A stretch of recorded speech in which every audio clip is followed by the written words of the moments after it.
Hello and welcome. Today, we're diving into the world of aphthous ulcers, commonly known as canker sores. These pesky little sores can be quite a nuisance, popping up inside the mouth and causing pain and discomfort. We'll explore what causes them, how they develop, what you can do about them. So, let's get started.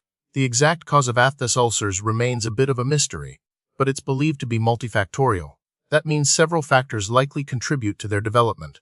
Some common triggers include minor mouth injuries, such as from aggressive brushing, dental work, or accidental cheek bites. Food sensitivities, especially to acidic foods like citrus fruits or certain vegetables, can also play a role. Stress, hormonal changes, vitamin deficiencies, particularly in iron, folate, or B12, and even certain medications are also suspected culprits. In some cases, an underlying medical condition like celiac disease or inflammatory bowel disease may be associated with recurrent aphthous ulcers, but these instances are less common.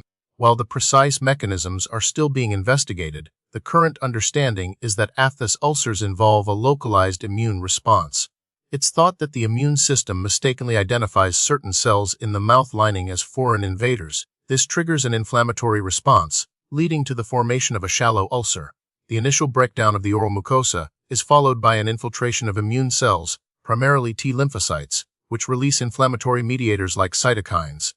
These mediators contribute to the pain, redness, and swelling associated with canker sores. The exact trigger for this misdirected immune response remains elusive, but genetic predisposition and environmental factors are believed to interact to initiate the process.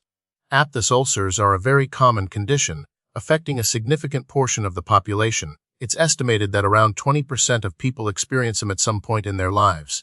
They can occur at any age, but they tend to appear more frequently during adolescence and young adulthood. Women are often slightly more prone to them than men, potentially due to hormonal influences.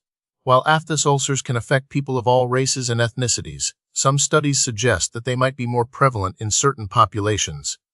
They are a recurrent condition, meaning that once someone has had them, they are likely to experience them again in the future, although the frequency and severity can vary greatly from person to person. The hallmark symptom of an aphthous ulcer is, of course, the sore itself. These ulcers typically appear inside the mouth, on the soft tissues like the inner cheeks, lips, tongue, or floor of the mouth.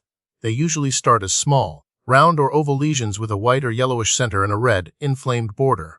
Pain is a common companion, ranging from mild discomfort to intense throbbing, especially when eating, drinking, or speaking. The pain is often most pronounced in the first few days. Some people may experience a tingling or burning sensation a day or two before the sore actually appears. In severe cases, multiple ulcers may develop simultaneously, making eating and even swallowing difficult. Diagnosing aphthous ulcers is usually straightforward and based on a visual examination of the mouth. A healthcare professional, like a dentist or doctor, can typically identify them by their characteristic appearance and location. No special tests are usually required. However, in cases of severe or persistent ulcers, or if there are concerns about an underlying medical condition, further investigation may be necessary. This might involve blood tests to check for nutritional deficiencies or other medical conditions. A biopsy, where a small tissue sample is taken for microscopic examination, is rarely needed but might be considered if the ulcers are unusual in appearance or don't respond to standard treatments. Aphthous ulcers can be categorized into a few different types, based on their size, number, and duration. The most common type is minor aphthous ulcers. These are small, less than 1 centimeter in diameter, and typically heal within 1 to 2 weeks without scarring. Major aphthous ulcers, on the other hand, are larger, deeper, and can be quite painful. They often take several weeks or even months to heal, and may leave a scar. Herpetiform ulcers are characterized by clusters of small, pinpoint-sized ulcers, often numbering up to 100 at a time. Despite their name, they are not related to the herpes virus. These ulcers usually heal within 1 to 2 weeks without scarring. The primary goal of treatment is to relieve pain and promote healing.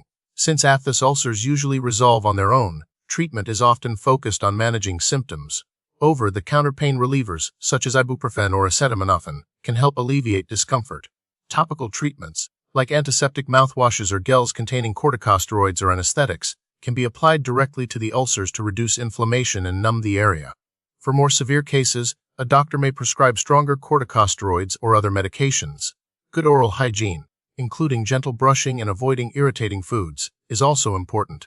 In some cases, nutritional supplements may be recommended to address any underlying deficiencies.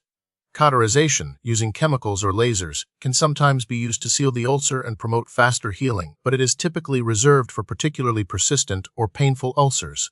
Unfortunately, there's no guaranteed way to completely prevent aphthous ulcers. However, there are several strategies you can try to minimize their occurrence. Avoid foods that trigger your ulcers, such as acidic fruits, spicy foods, or nuts. Practice good oral hygiene by brushing gently with a soft, bristled toothbrush and avoiding harsh mouthwashes. Manage stress through relaxation techniques like yoga or meditation. If you suspect a nutritional deficiency, talk to your doctor about taking supplements. Protect your mouth from minor injuries by using a mouthguard during sports and being careful when eating hard or sharp foods. If you wear dentures or braces, make sure they fit properly to avoid rubbing and irritation. The prognosis for aphthous ulcers is generally very good. As we've mentioned, they typically heal on their own within 1 to 2 weeks, although major ulcers can take longer. While they can be painful and disruptive, they are not usually a sign of a serious underlying medical condition. Recent research is focused on better understanding the immune mechanisms involved in aphthous ulcer development.